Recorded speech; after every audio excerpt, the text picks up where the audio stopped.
Hi there, are you somebody who's interested in discovering ways to become more present? Maybe you've heard about being in the present moment, maybe you've heard about being in the here and now, and you find yourself wondering, how do I do that? Well, if so, friend, then this video's for you.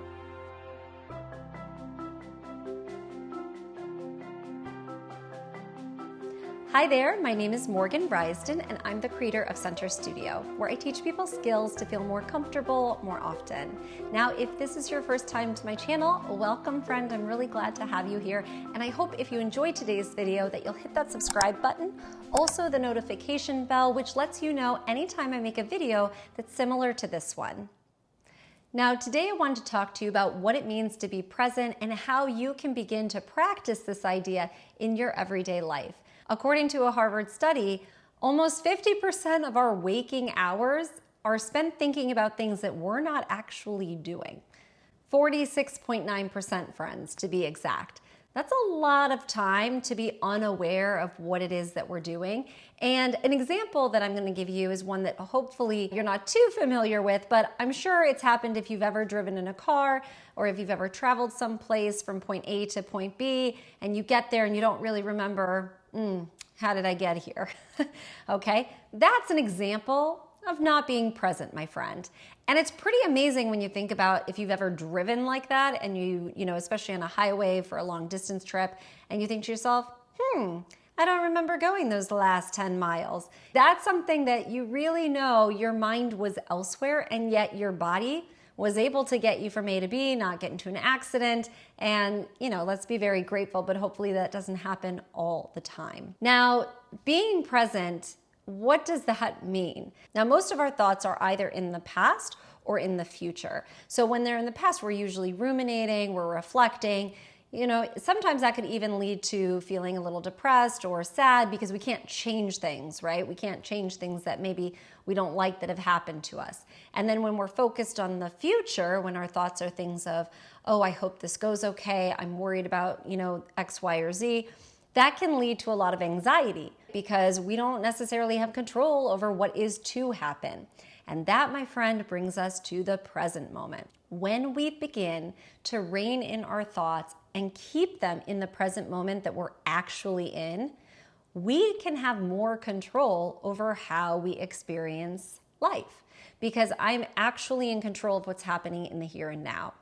And there's a lot of studies that talk about happiness and its relationship to being present.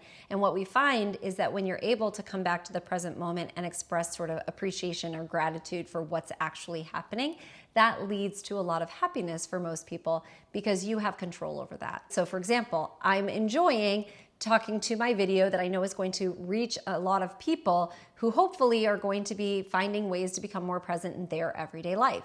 So that is what's happening right now, right? But if I was worried about, oh, it's 4:42 and I need to make sure to get the asparagus soup going and I wanted to make a little bread something with cauliflower and broccoli, and are my kids going to be okay, and will the homework get done, and do I have enough time for my newsletter tomorrow? That's not going to contribute to my happiness right now, right? That's only going to cause me anxiety, worry, and probably interrupt the flow of me communicating with you right now because I might talk a little faster, hurrying up to make sure I got my soup on the stove early enough, right?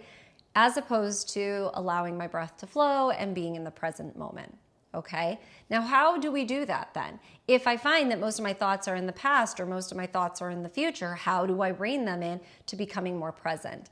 And one of the best ways that I have found, friend, is really to notice things that are happening here and now.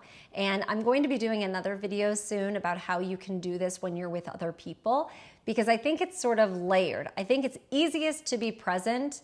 Oh, do I think that? I don't know, actually. I'm going to take a step back. I don't know about that. I find it to be easier when I'm by myself, but I think maybe one might be distracted when they're with people. Ooh, this is interesting. I'm like having a revelation as I'm doing this. People might actually, because they're not with people, they might actually be less present when they're alone. Interesting. I don't know. Okay. For me personally, I find that being by myself, it's easier to be more present because I'm doing whatever it is I'm doing and I'm not distracted by other people, right? However, that is something that you may find it's the reverse. You might say it's actually much easier when I'm with people because I can appreciate, having a meal with somebody and listening to what they're saying, and it takes me out of my worry and my anxiety or, the ruminations that I've got going on in my head. I don't know what it's going to be for you, but for now, let's just begin with this idea of being on your own. If you're on your own, taking a walk with your dog or you're cooking your meal, how can you be more present? And it starts with really enjoying what it is that you're doing. So noticing the temperature that you feel in the room, noticing what's underneath your feet. Maybe you feel a little cold. Maybe you notice your stomach is grumbling so you can hear it. Maybe you hear your neighbors. Maybe you look outside and you notice rainfall or snowfall, right? So being able to take in things that are actually happening. And whenever your mind starts to pull away from that and you start to think about, I wonder what's going to happen tomorrow when I drop off such and such, or when I'm going to my next meeting, I wonder what's going to happen. Then you notice that and you celebrate it, because that, my friend, means you're conscious and you're aware that you're no longer in the present moment, and you just bring it back. Okay, well, and now I'm stirring this soup, and I think I forgot the potato, or I think I need to add more salt, right? You just bring your mind back. And then the same thing can be said when it goes in the past, when you're thinking about or reflecting on, I shouldn't have said that today. I should have really, I could have probably said that a little differently or a little better. I think that interaction was not so helpful, and maybe you get stuck in that and you start thinking about some thought similar of some sort of rumination about coulda, shoulda, woulda, okay? Then you can bring your thoughts back again. So it's the same thing as the future. It's just reverse, right? And you just think, I'm going to bring my thoughts back to the present moment. Again, if I can encourage you, friend, to avoid any sort of judgment or shame or guilt or feelings of frustration around, I did it again, I'm not being present, who cares?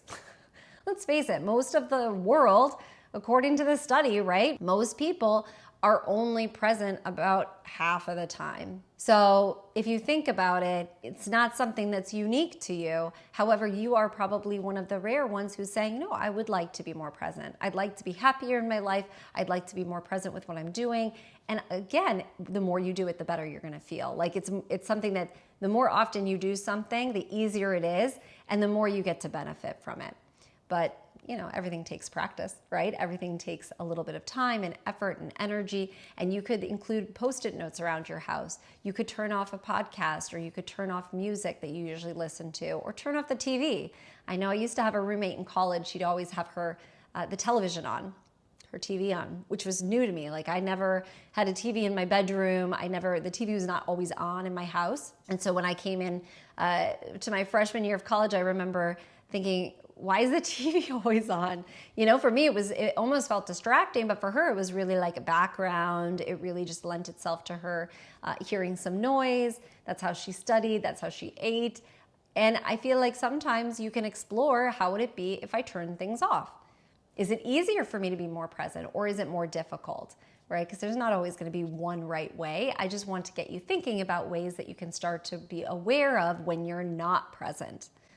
Because honestly, friend, even if all you are is aware of, I'm not present, that's already a success in my book. If you keep going back to that worry-inducing thought, that anxiety-inducing thought, so what? Means you're human and you don't get things on the first go, right? That's called learning, and it takes time. So I'm just going to encourage you to try to keep an open mind and an open heart when you're doing this, and find it to be fun and enjoyable. See what works and what doesn't work. And again, anytime you notice that your thoughts or feelings go into the future or into the past, just bring them back to something in the moment. All right? Now, I hope you enjoyed today's video, and of course, if you did, friend, I would really appreciate if you'd hit the subscribe button. You can also like and share this video with your friends. All of those things help me out a great deal, and I really appreciate it. All right, until next time, friends, take care. Ciao.